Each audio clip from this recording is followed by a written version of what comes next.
Sëriñ Tuuba mi waral coow li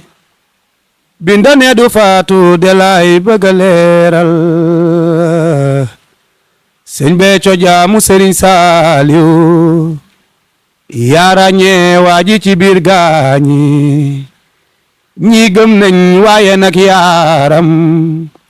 ñàkk ko ràññee moo waral coow li ba mu làqoo gaañi na dem na ndeke yooyo waaji day feeñaat sëñ Cerno Juuf Lambaye ko xëy seere yow la nu wan kër ci biir guddi wóor na man li ma xam loo du kenn ci biir gaañi dal bu ne uude ba de lay misaal wóor na Sëriñ Béthio soxna ay day jëfam leer na jëf ju ne dayoog borom de lay leeral man wër naa gëstu naa laaj na masuma gis lu mel ni sëñ Béthio man wër naa gëstu naa laaj na masuma gis lu mel ni sëñ Béthio yàlla ni woon sàkk naa lu ngeen réere Sëriñ Saaliw jëf na lu ngeen réere moo nangu leen ay dogal te ngeen xam ni am na ci lool jàmm xamul mbirum yàlla bani Xuraysin la leen daloon boobe mën na fi feeñaat waa réew mi yéen tey leen naw sab xam-xam ba faate ni yàlla nu ko neex mel mën na dugal kum doon bàyyiwuma afisul Quraan alim ràññee yàlla jagle la yéen tey leen. asalaamualeykum wa rahmatullahi taala wa barakaatu. mbokki jullit yi mbokki taalibe yi mbokki réew mi mbokki àddina noo ngi leen di yëgal bis bu màgg bis bu rëy di xew-xew bu rëy rëy kañ lay xew la 31 mai fan lay xewee Arena Dakar ana kan moo ko wote soxna Aïda Saliou Thioune moom Serigne Béthio ana lan la woote ak cant nag ku ko dégg xam ni rëy na ndax mooy li gënal yàlla sunu borom te mooy jaamu yàlla gi féete kaw ci xeeti jaamu yàlla yépp assukuru hibadatun minal hibadati akramuha wa asaduha ya ayyuhal lazina amanu kullu min tayyibati ma rasaqnakum waskuru lillah in kuntumu iyyahu ta'budun nihmatan min hindina kasalika najisi man shakara waaye cant goo gii nag mu woote daa am sabab ana lan mooy sabab si xanaa cant gu mag gi mooy bisub Serigne Touba bii di màggaluk Serigne Touba gi nga xam ne mboolem xeetu cant googu moo ci féete kaw waxoon na ni askuruhu sukra muhibbin lam yura xattu siwaahu wa siwaahu lan yura kaw suuf si bi ma fi dikkee yàlla wan na ma la ma jiitu wan na ma li ma jamonoonteel wan na ma li des ci sama kanam waaye bis bu toll ne dayob màggal gi amu ci moo féete kaw tey ak ëllëg bis boo bii nag la Serigne Touba ne woon saa yu dikkatee képp koo xam ne sama mbég sa mbég la li ko tàmbalee ci ginaar ba ci gileem lu ci waaye man na ma ko ci defal sant la ma ci yàlla soxna Aïda Saliou nag woo àddina si yëpp moom ak mboolem ay taalibeem fa Arena Dakar ngir lan fas yéenee matal màggaluk Serigne Touba gi bala noo tabaski ndax kat ndigal loolu yi mooy li Serigne Touba sàkk woon ci bépp taalibeem mooy ku ko man ku ne nga jëf màggal gi bala noo àgg ci tabaski soxna Aïda Saliou nag ndigal loolu yi mooy aadaam mu fas yéene nag matal màggal googi di màggaluk Serigne Béthio gii nga xam ni cër bi mu ci am Serigne Saliou wok ko wax ndax moo ne ko def naa sama màggal muy sag màggal wëlbatiku it Serigne Béthio ne ko def naa sama màggal muy sag màggal loolu yi nag ndigal loolu yi lañ fas yéenee jëfee soxna Aïda Saliou nag fas yéenee mandargaal cant gi ak jëf gi jublu ci nag seereloo addina ak cantam ci Serigne Béthio mi nga xam ni moo ko dénk mission bii mu yor mu koy wooyee drapeau Serigne Béthio bi du laal suuf loolu kañ la Arena Dakar la 31 mai noo nga ci woo addina si yépp nag ak cant amul xejj amul seen woo na nit woo na ludul nit woo na jullit woo na kudul jullit woo na ku ne ci réew mi ak ku newul ci réew mi ngir ñëpp ñëw ñu àndandoo sant Serigne Béthio waajal màggaluk Serigne Touba gi woote baa ngoog wasalaamualeykum wa rahmatullahi wa barakaatu. soxna Aïda Saliou jëmmi Serigne Béthio yàlla na fi yàgg lool te ànd ak wér. Aujourd'hui c'est une immense joie ainsi que tout un honneur pour nous d'avoir l'opportunité de nous exprimer devant le peuple sénégalais mais devant le monde entier pour vous faire part de la cérémonie d'action de grâce attribuée exclusivement à Allah, à lui la puissance et la gloire, en guise de reconnaissance. organisée par Sokhna Aïda Saliou, l'héritière spirituelle de Serigne Béthio Thioune, celle que Serigne Béthio a choisie et investie pour perpétuer ses œuvres. Ce chant, prévu ce samedi 31 mai 2025 à Dakar Arena de Diamniadio,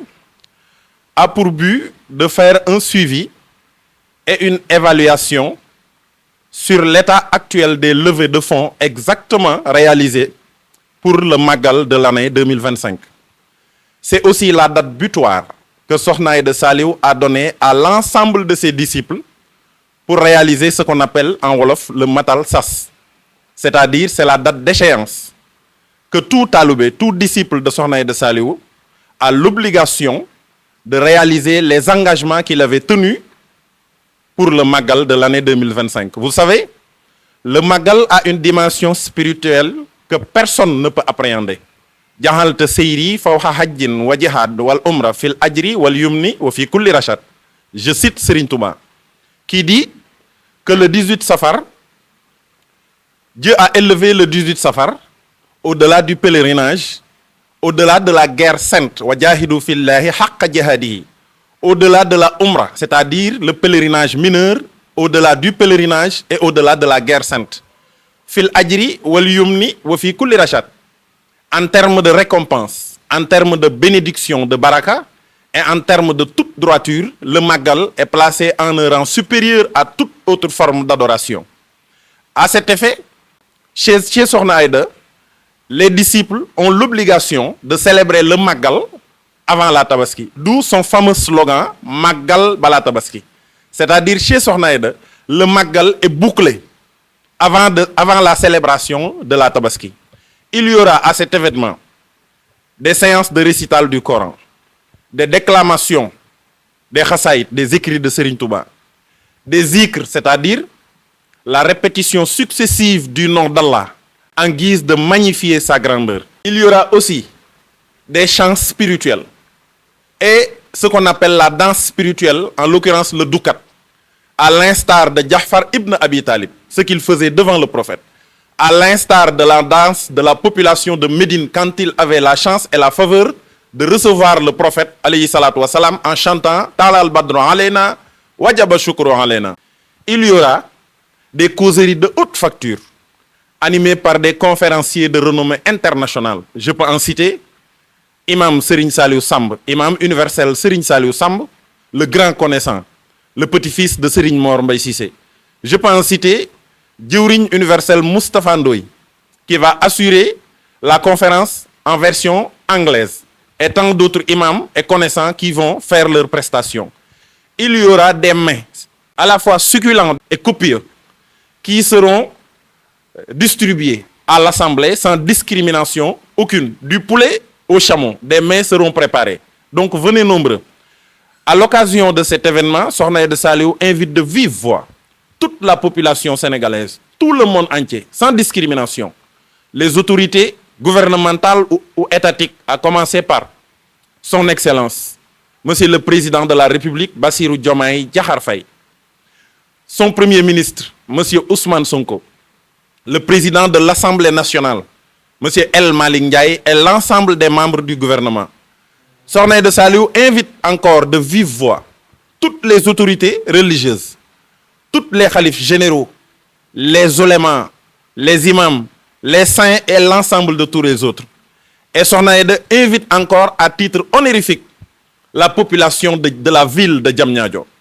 sans discrimination, à commencer par le préfet de la ville, le sous-préfet de Diamniadio, le maire de la ville de Diamniadio, les imams, les délégués de quartier de la ville de Diamniadio et tous les autres. Donc venez nombreux ce samedi 31 mai 2025 à Dakar Arena de Diamniadio, assister à ce chant organisé par Sokhna Aïda Saliou en guise de préparer le Magal. Ne vous le faites pas raconter. Sokhna Aïda Saliou, dëggi-dëggi Serigne Béthio, yàlla na fi yàgg te ànd ak wér. In the name of Allah, the most gracious, the most merciful, the one God to whom all praise is due, the Lord of the world. People from here and around the world, let me say, Assalamu alaikum wa rahmatullahi ta'ala wa barakatuhu. This is a sacred call, echoes across the land. On behalf of Sokhna Aida Saliou Thioune and all the Chantakon of the Yesal, from here and everywhere and wherever they be. On May 31st, all our roads, we Chantakon, lead to Dakar Arena for a monumental gathering